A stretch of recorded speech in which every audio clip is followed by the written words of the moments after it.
Bueno, miércoles de Peña. Ahí está la persona. La presentación no es para radio, es solamente para tele, así que decía, Foco presenta miércoles de Peña, ¿verdad?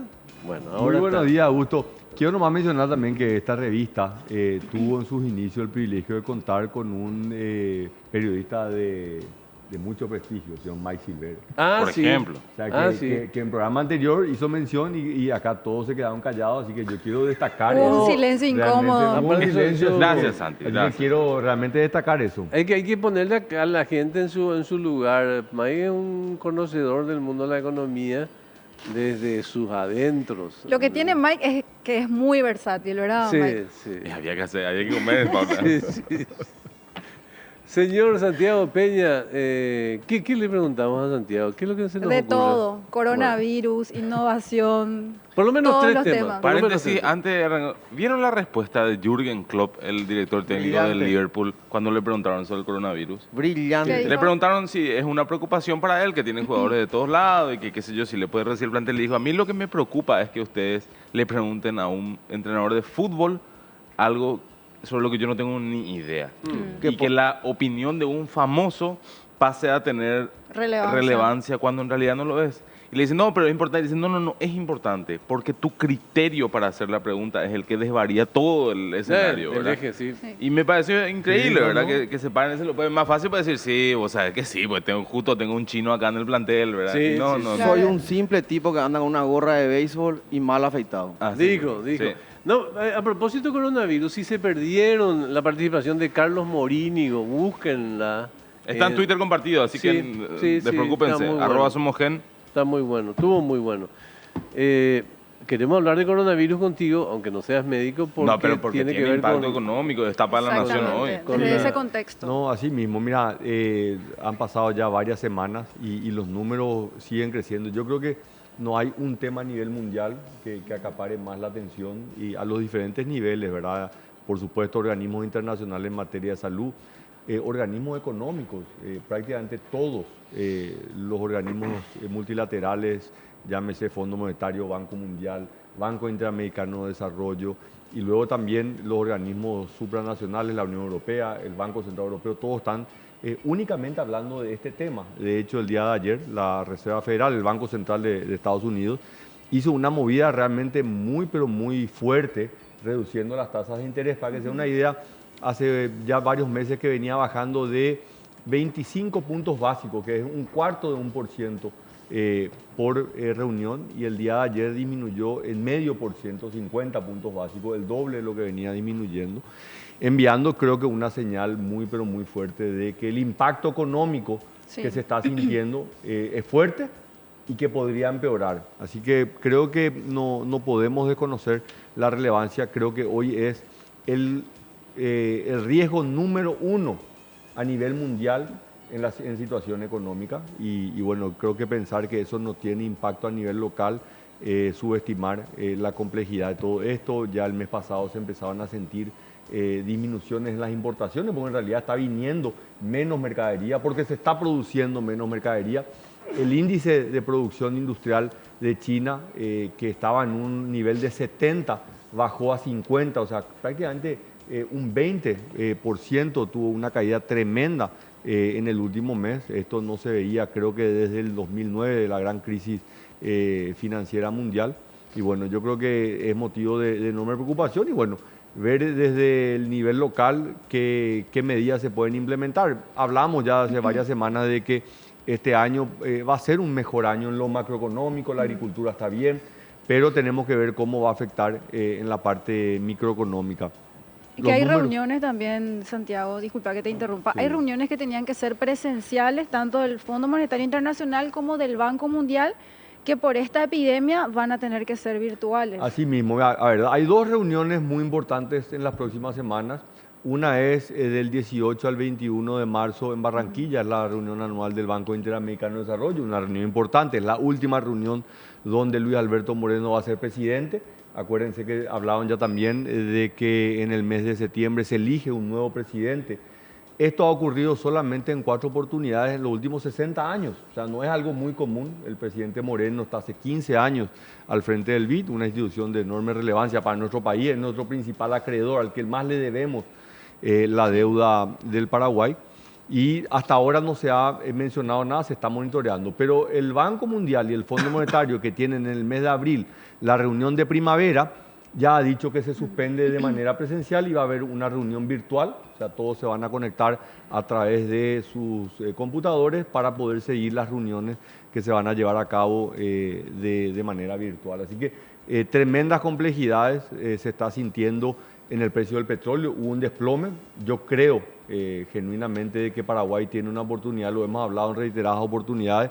Yo entiendo que Felipe tiene un interés muy especial en el tema de Petropar.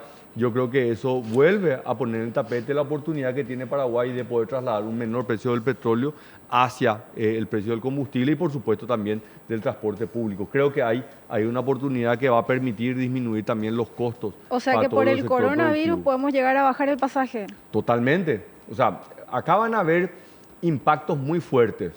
Por un lado vamos a ver menor producción, menor demanda, o sea, muchos de los productos que Paraguay produce van a bajar de precio y va a haber menor demanda. Está pasando con el precio de los commodities. Pero por el otro lado hay también disminución en precios en donde Paraguay es un importador que le pueden beneficiar para compensar las medidas donde Paraguay no se está beneficiando. Entonces tenemos que ser muy ágiles en ver aquello que nos perjudica, cómo lo contenemos, y en aquello que nos beneficia, cómo lo podemos aprovechar muy rápidamente. Y de donde podemos aprovechar muy rápidamente es en el precio del combustible. Desde enero de este año, estamos hablando hace 2 meses, cayó más de 20% el precio del petróleo. 20%, con un tipo de cambio que ha estado prácticamente planchado. Entonces, yo creo que ahí hay una oportunidad para que Paraguay pueda moverse muy rápidamente y como hemos hablado en varias oportunidades también, el mercado del combustible no es un mercado muy competitivo.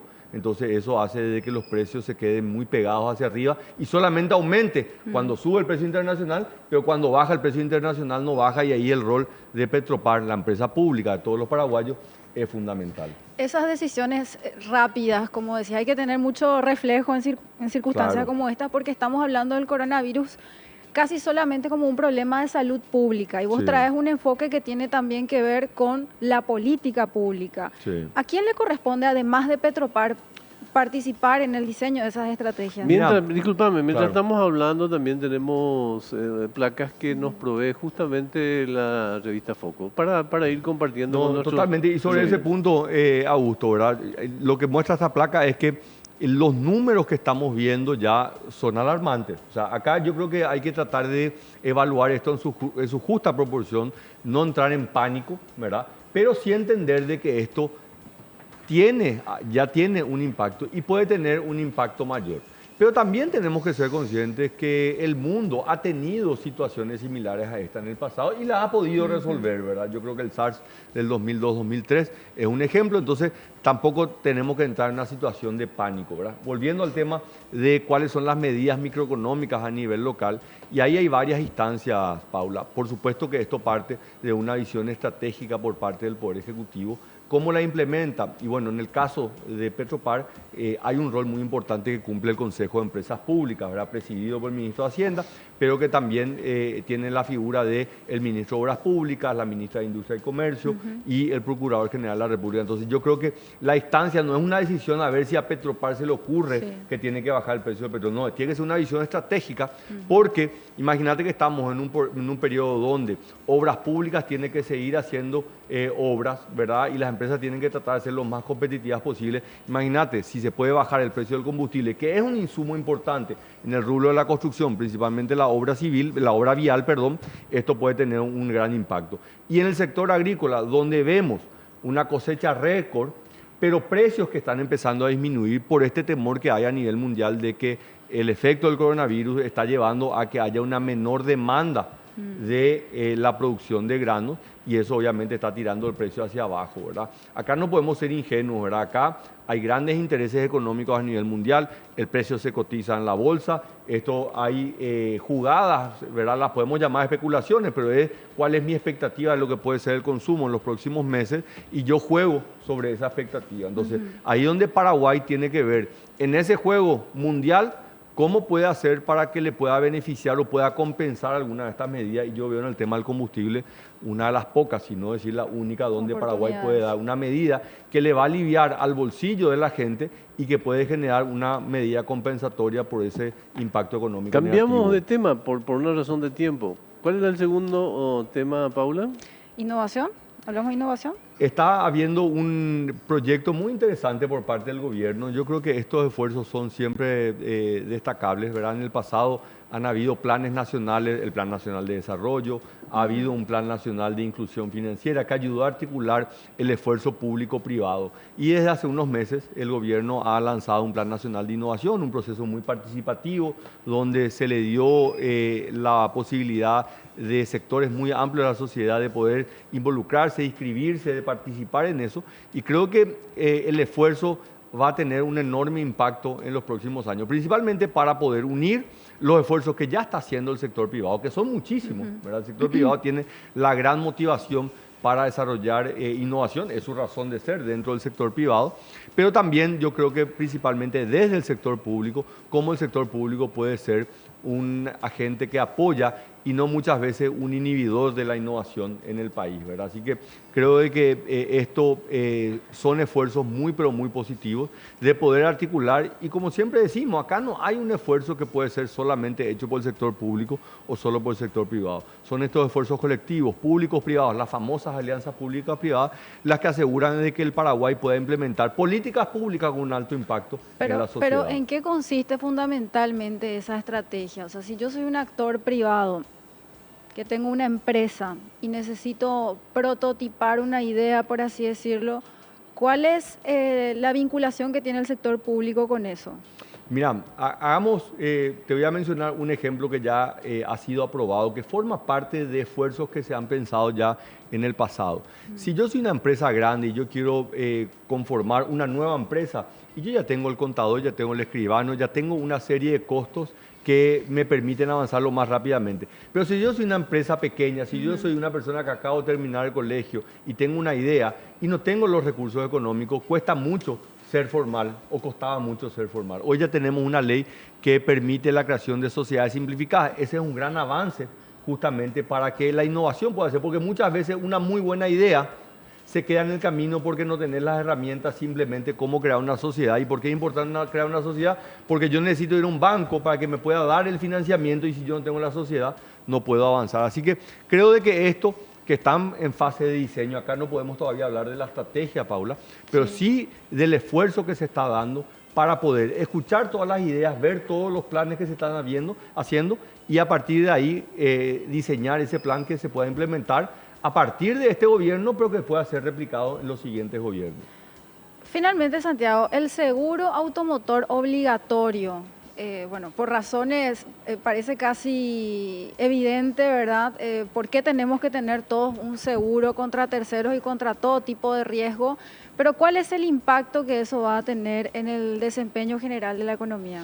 Mira, sabemos, y esto me acuerdo que el director de emergencias médicas, el anterior director de emergencias médicas, tuvo una gestión muy, pero muy destacada. El doctor Filártiga realmente insistía mucho en el alto costo y que le costaba, o sea, que le representaba al erario público los accidentes, principalmente de motos, ¿verdad? Y todos se acordarán de esa famosa publicidad que decía, usa casco, carajo. Exacto. ¿Verdad? Y realmente esto generaba un costo para el sector público tremendo. Y la pregunta es, ¿cómo funciona en otros países? Y funciona con esta figura de un seguro automotor obligatorio. No es una opción, vos no podés retirar un vehículo si no pagás esa póliza que permite, en el caso de un accidente, ¿verdad? No solamente los daños físicos, sino también los cargos de invalidez, en el caso que vos no puedas trabajar, que ese seguro se pueda hacer cargo de ese costo y no que sea una carga para la familia o para el Estado.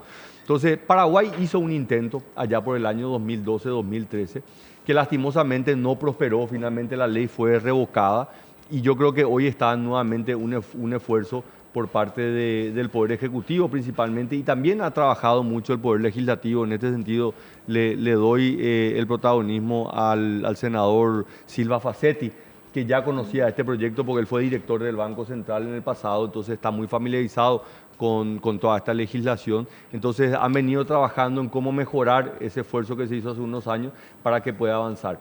Esto tiene un impacto no solamente económico, y nuevamente digo, tiene un impacto social. En la medida que nosotros tengamos un seguro obligatorio, que del momento que sea obligatorio va a ser masivo, y al ser masivo va a permitir que las pólizas, los costos sean muy pero muy bajos, Sí.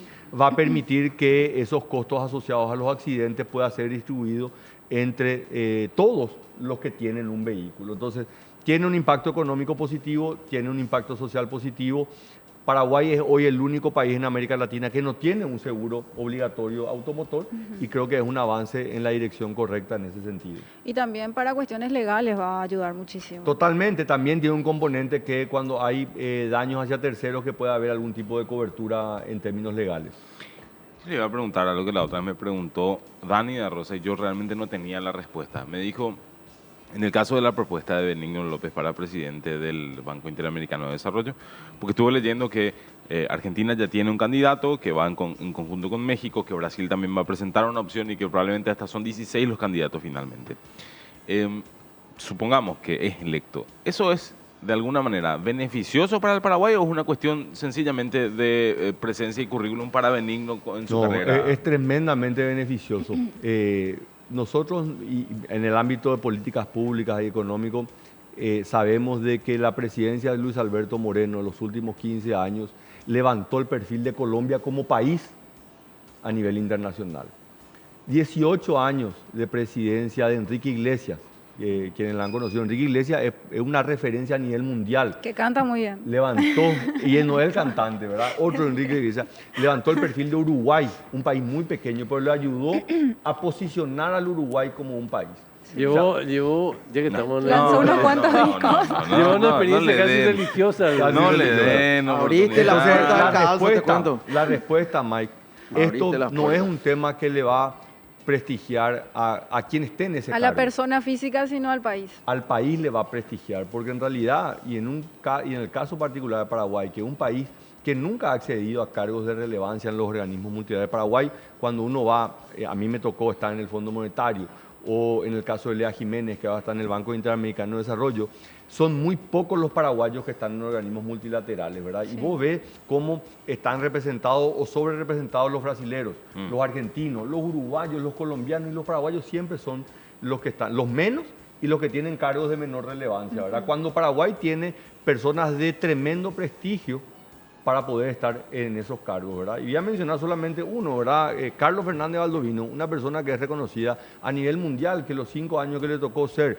presidente del Banco Central recibía cada año reconocimientos por su labor en el Banco Central del Paraguay. Entonces, creo de que Paraguay llegó el momento que pueda acceder a un cargo de esa relevancia. Y es una combinación de la historia, por supuesto, de haber hecho bien las cosas, y Paraguay ha hecho bien las cosas en materia económica en los últimos años, con la situación de un apoyo político que hay que reconocerle a este gobierno y al presidente Mario Abdo Benítez, que ha podido tejer apoyos y alianzas políticas muy importantes, Sí. que hoy le posicionan a él en un lugar donde él puede decir: Paraguay llegó el momento que tenga un presidente de un organismo multilateral, y en este caso él entiende de que Benigno López es la persona Y indicada. ¿verdad? el ministro Benigno López fue muy mesurado cuando le entrevistamos sobre ese tema esta semana, pero nos anticipó que hay chances de que llegue, en base a acuerdos que se pueden dar con algunos países. Paula, hay chances, y hay chances muy altas, Mm. ¿verdad?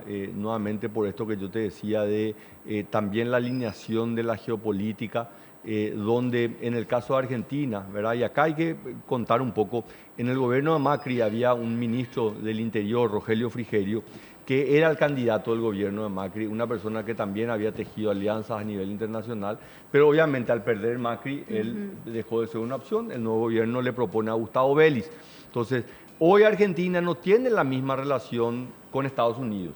Estados Unidos representa 30% del poder de voto del Banco Interamericano de Desarrollo.